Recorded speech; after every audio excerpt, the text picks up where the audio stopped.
This is a check-in episode.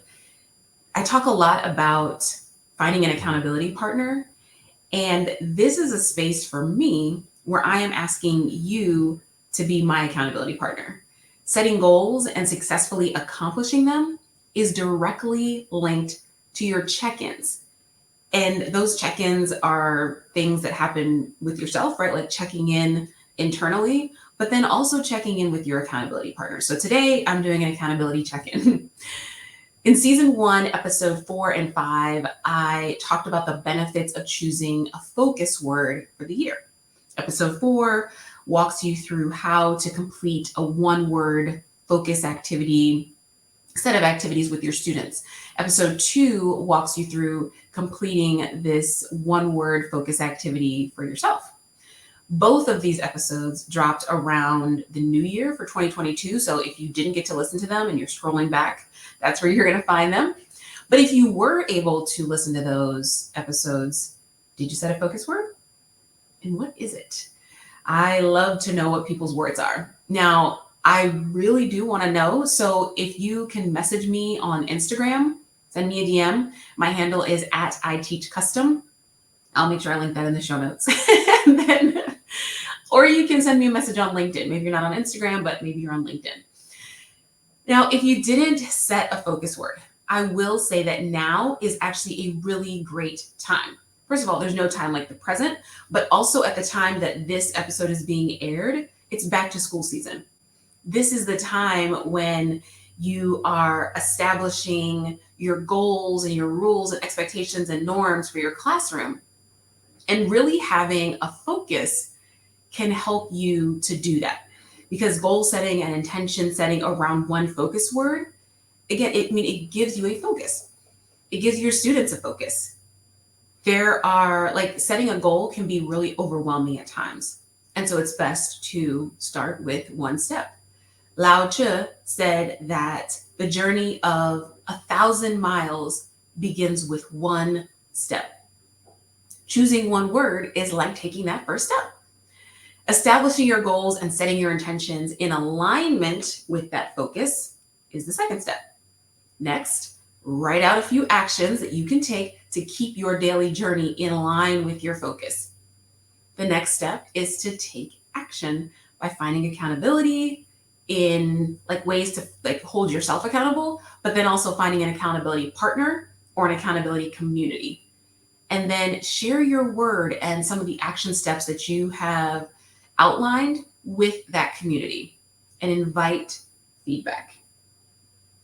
Okay, so that was just a quick recap of the process, but to really walk through that thing, hop back to season 1, episodes 4 and 5, so you can get all of the steps, right? It literally each episode walks you step by step through how to do it. And then I also created a teaching resource specifically designed for you to guide your students through this activity. There are worksheets, there's PowerPoint presentations, there's all the things that you need to walk your students through how to choose a focus word and then how to start to set intentional goals and all of that. The other thing that's really great about that activity is that it starts to allow you to listen to your students, right? To hear the way that they feel about a certain word, any triggers that they might have around certain words. If you're thinking about honesty and trust and friendship, understanding what they think about these different words is really important as you are designing the rules and expectations and all of that inside of your classroom. But you can grab that resource in my Teachers Pay Teachers store, which I will also link in the show notes. Now, I want to shift directions just slightly. Okay, I want to let you know how my progress is coming with staying in alignment with my focus word. So this year, I chose the word happy. And that I feel like is kind of an ambitious word, but it was a word that just kept coming back as I was putting that energy out into the atmosphere. And I was inspired by several things, but the final sign that was the word I should choose was a fortune cookie message that read, "Don't pursue happiness, create it." So stop chasing things that you think are going to bring you happiness, Jocelyn, but decide what happiness looks like to you and then create it. So this year, I have focused on defining what happiness means to me and then understanding how I want to create it both personally and professionally. And I will just say, I will just preface all of this by saying that there have been challenges, right? Like, I am a human being. I think that sometimes when we view people online, when we're listening to podcasts or whatever, there is like this disconnect in that person actually being a real person with real challenges and struggles and all of that. So please let me preface this in saying that there have been challenges. And I'll talk a little bit about that too. So, my definition of happiness, and this is a working definition because I feel like it ebbs and flows and shifts, and that is the beauty of the check-in with yourself and then with your accountability partners. And that's why I like doing this activity with students also, because I want them to see that their understanding of a concept can change as they mature, as they grow up.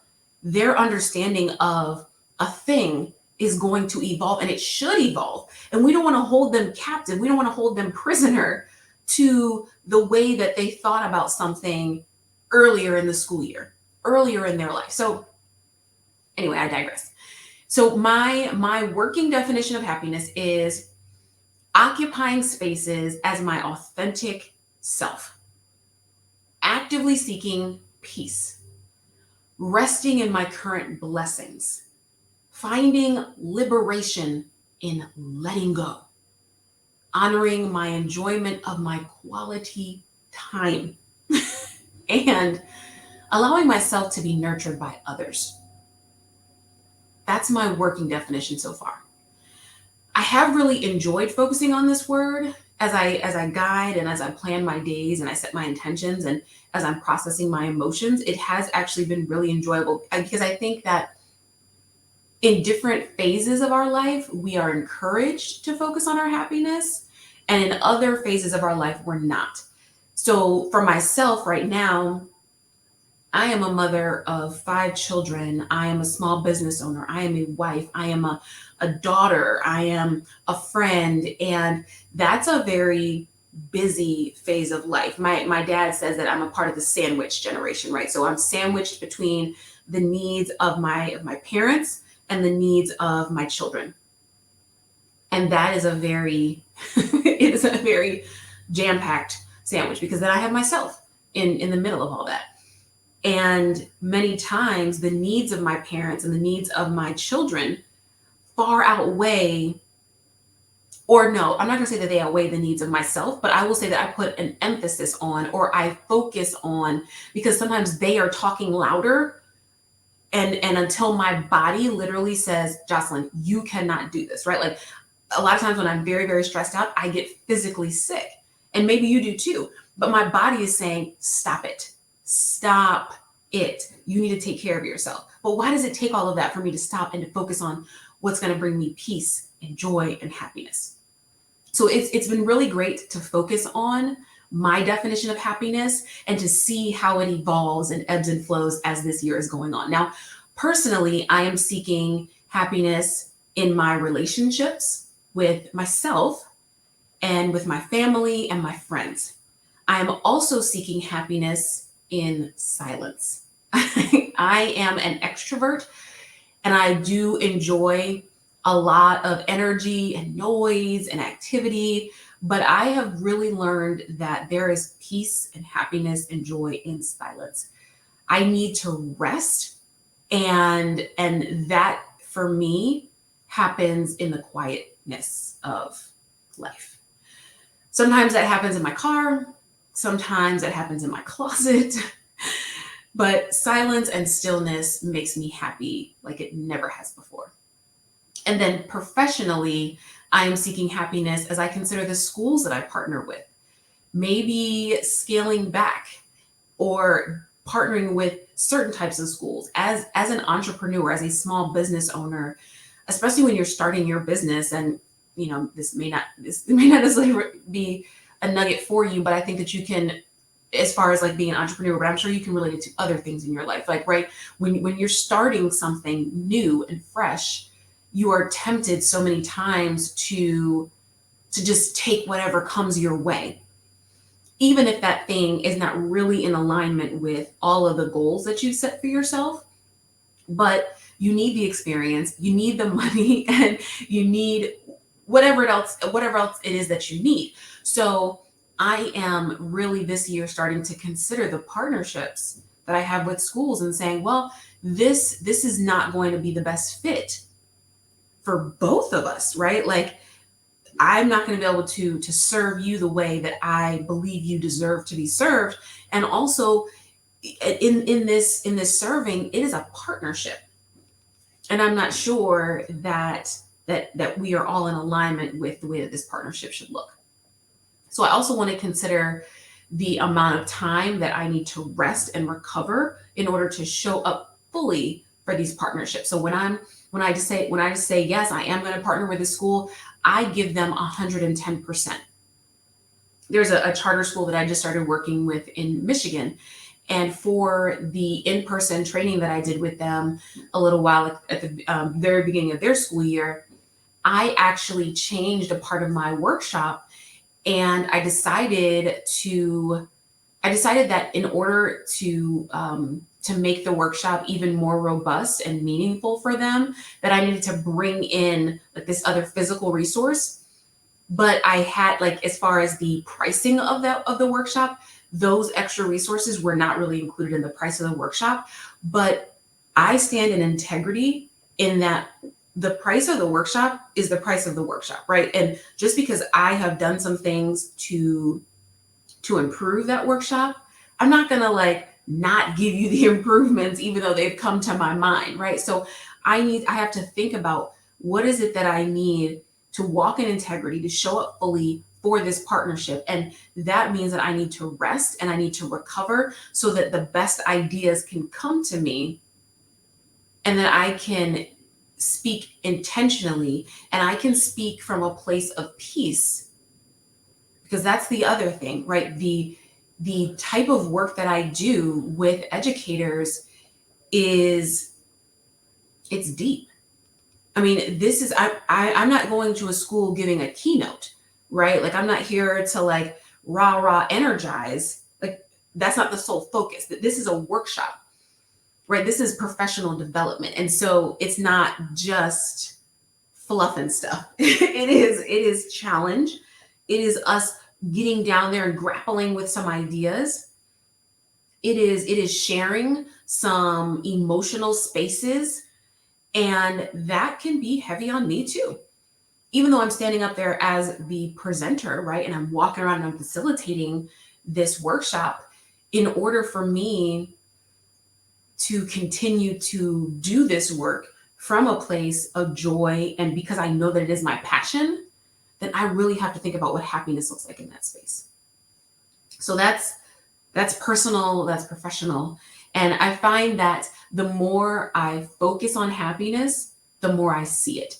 So I was walking through Kohl's earlier this summer and I saw all these different shirts talking about happiness. I'm like, what? I saw a sweatshirt that was talking about joy and happiness. And I'm like, okay. My aunt gave me a picture that said, oh gosh, I wish I could find it right now. We just, at the time of this recording, we've just moved like a couple months ago from South Carolina to Illinois. And so I'm still unboxing a lot of things.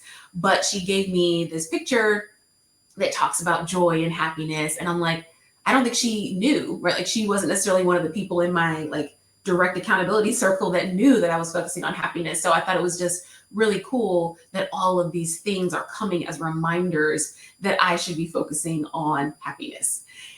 So I did, though, I did tell some of my family and some of my friends about my word, because, like I said, accountability and partnership is so important. And this has allowed them to remind me to create my happiness. This has allowed them to help me to identify happiness. This has allowed them to know me in a different way.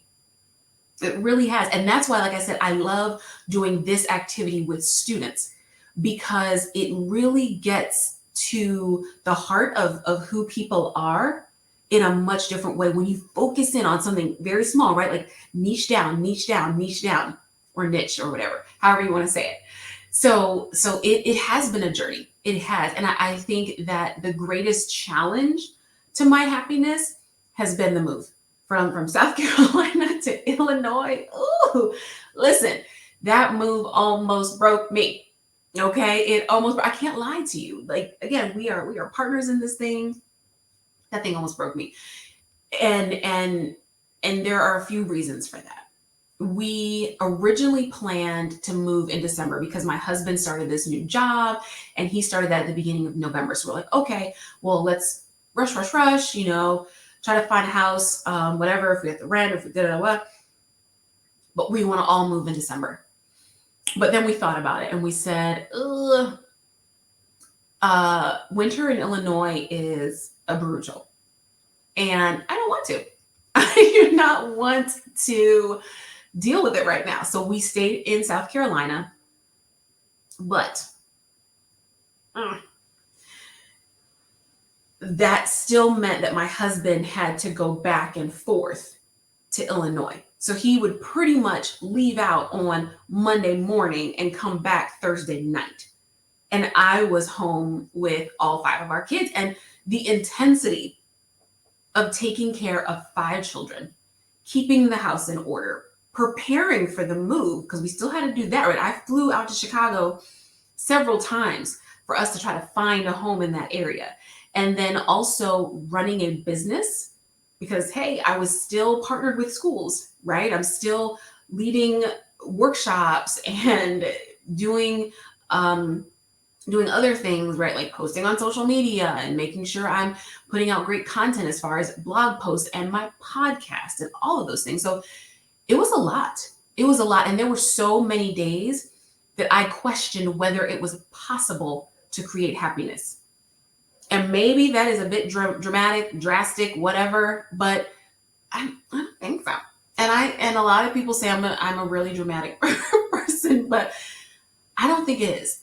Because listen, it wasn't like I'm not ungrateful, right? It wasn't like I didn't realize the blessing that I had in having a home and a roof over my head, in having running water and heat and air, and that my children are healthy, that they have food to eat, right? Like, I am so thankful and grateful for all of those things. They are abundant blessings in my life. But my mental and my emotional space was incredibly taxed because I'm talking about that sandwich generation, right? Like, I am literally being pulled on by all 5 of my kids all the time. And the thing about my husband is that he and I really are great partners.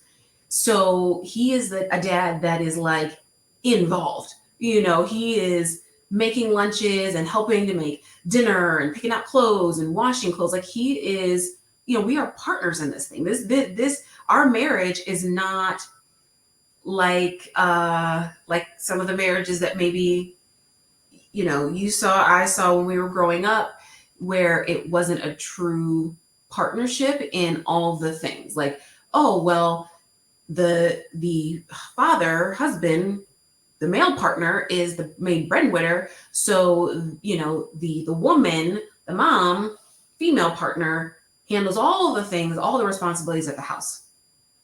No, that's that. And again, maybe we'll agree to disagree, but that is not a true partnership in my opinion. And it is incredibly taxing and stressful on the person that is solely responsible for the household. So anyway, I am just on tangents today. I am going down. See, this is what a check-in does for you though, right? It allows you a safe space to share, to release the joy and the sadness, the growth and the, I don't know, the going backwards. So anyway, yeah, like having that mental and emotional taxation it was overwhelming, and it definitely kept me fuzzy a lot of days. It did.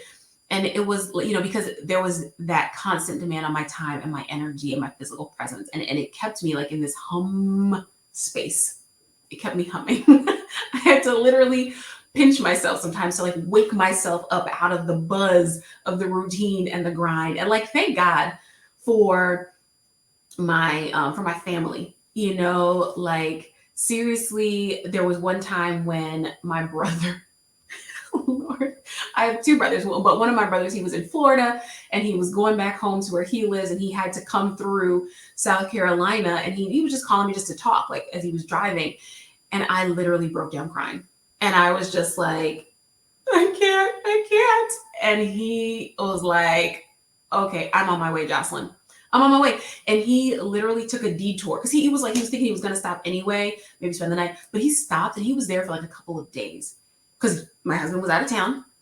And I was like, I'm so stressed out. And so he came into town and just, I'm so thankful for that. So thank you, brother. Okay, thank you. And then like for one of my sisters who is actually going to be a guest on the podcast in a little bit, but I'm just so thankful for her and her energy and her space and her allowing me to show up kind of however I needed to show up, whether it was like in a space of complete elation or complete depression, and to allow me to walk through that. And then like my sister-in-law and some of my sister friends, my sorority sisters that I talked about, I am so thankful. And this is why I talk about community and how important it is, because my community, ooh, those people they're everything. They're everything. And each person is not everything all the time, right? Because nobody can be everything to you all the time.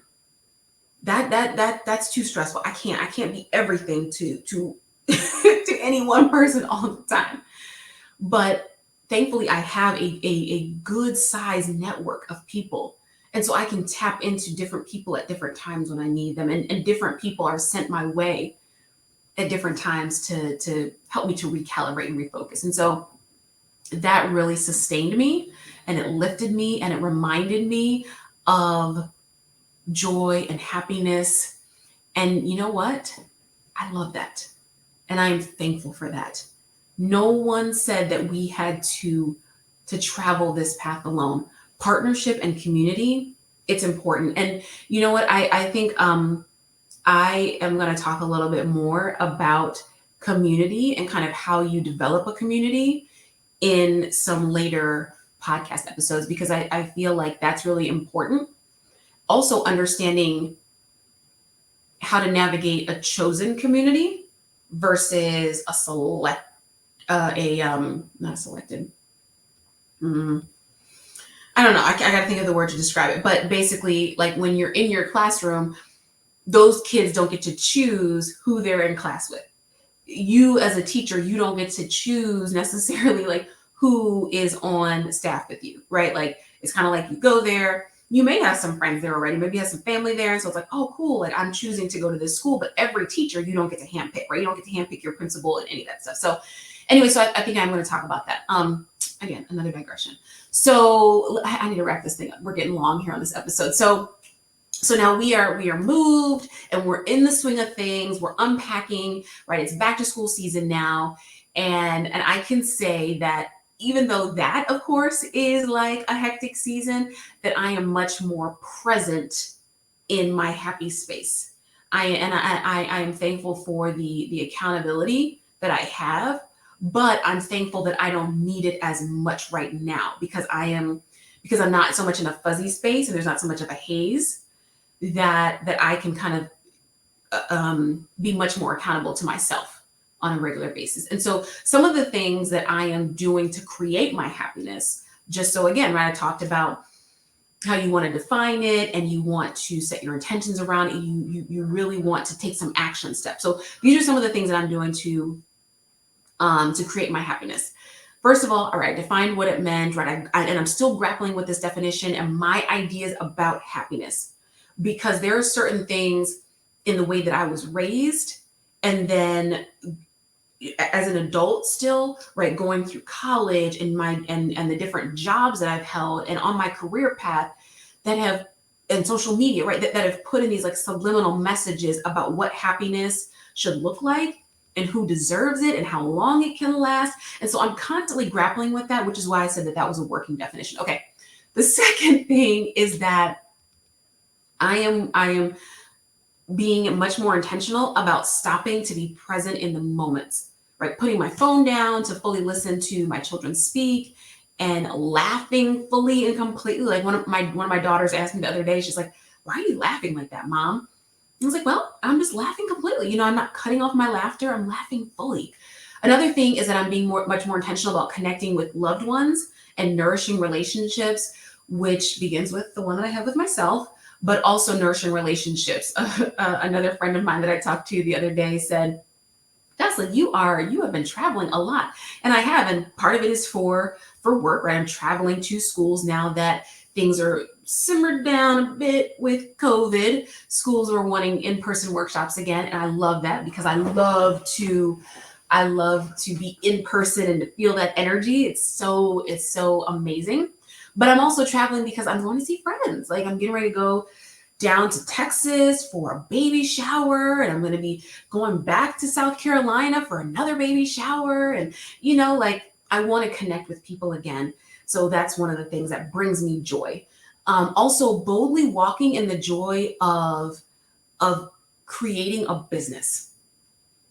I love my business. I do. Custom Teaching Solutions is one of my babies. So I've got like 6 kids and I love it. I love partnering with schools. I love working with teachers. I mean, it is what I am most passionate about.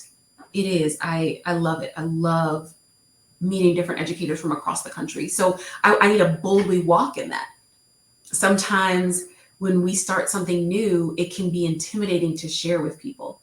But you know what? This is my purpose. This is one of my purposes. This is one of the reasons why I'm here on this earth, I believe. And I need to boldly walk in that and share that with people. The other thing I'm doing is reading more, whether that's listening on Audible or reading a physical book, like you see all the books behind me. I'm taking vacation. My husband and I went on a week-long vacation. Okay, 6 nights. Whew. And this is the first vacation we've taken in 2 years, just the two of us. So we needed it. Okay. And it was challenging to as we were leading up to that vacation, because we both were just like, oh, we have so much to do with work. We have so much to do with, the move.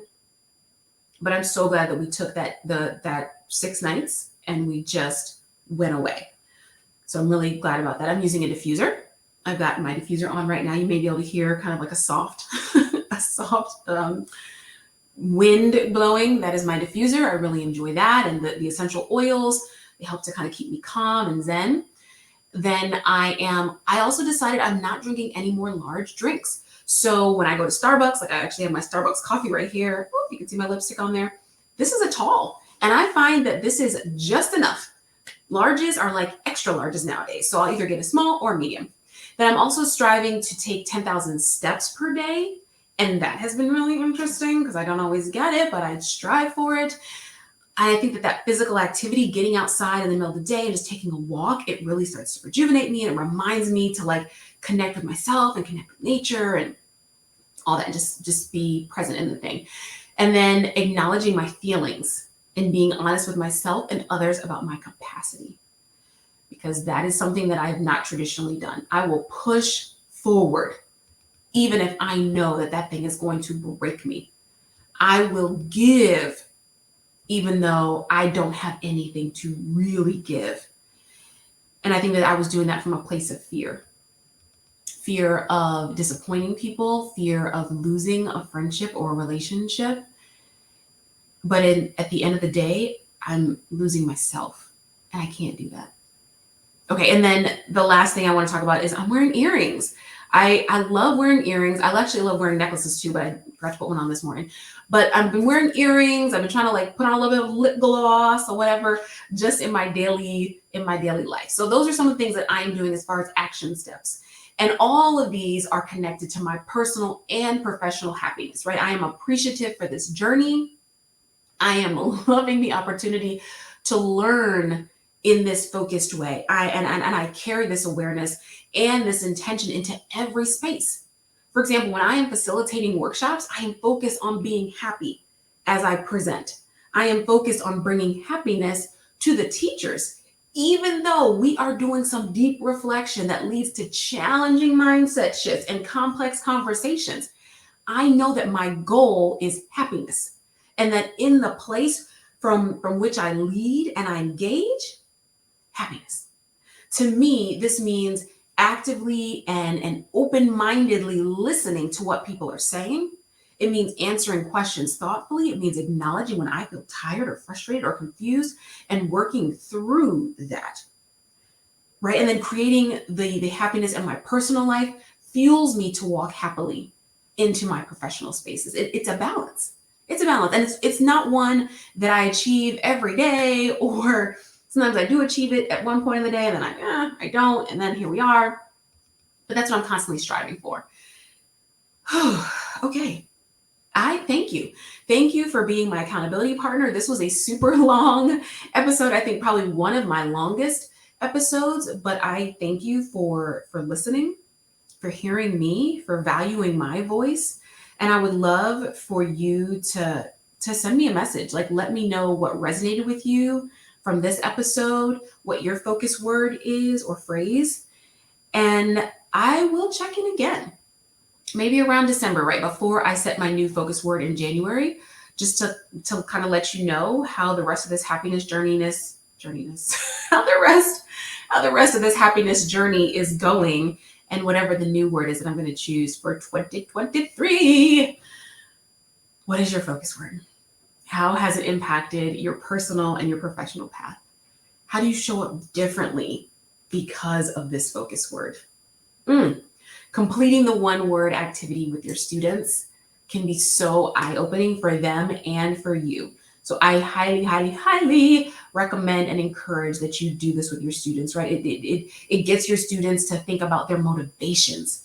It allows them to share with their classmates and to establish action steps that will provide much more focus and intentionality when setting norms and outlining the classroom culture and the expectations, because there is clarity around everyone's goals for the year.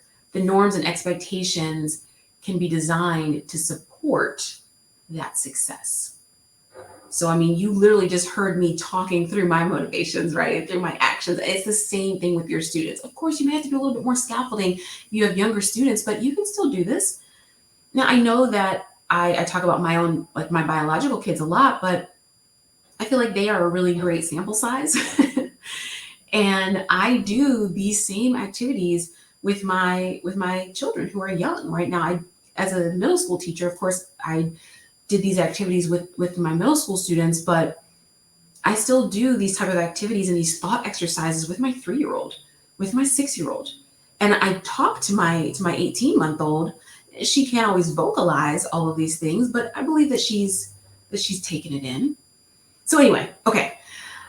Go on back to season 1, episode 4 and episode 5 so that you can get all the details on how to specifically do this work, this exercise with your students and then for yourself. Remember that I did create a resource that you can use that already has PowerPoint presentations. It already has a journal for you and a thought kind of exercise for you to do for yourself, but it's got all the things that you need to successfully create this this space, this thinking space for you and for your students. You can grab that by going over to the Custom Teaching Solutions Teacher Shop over on Teachers Pay Teachers. I will talk to you next week.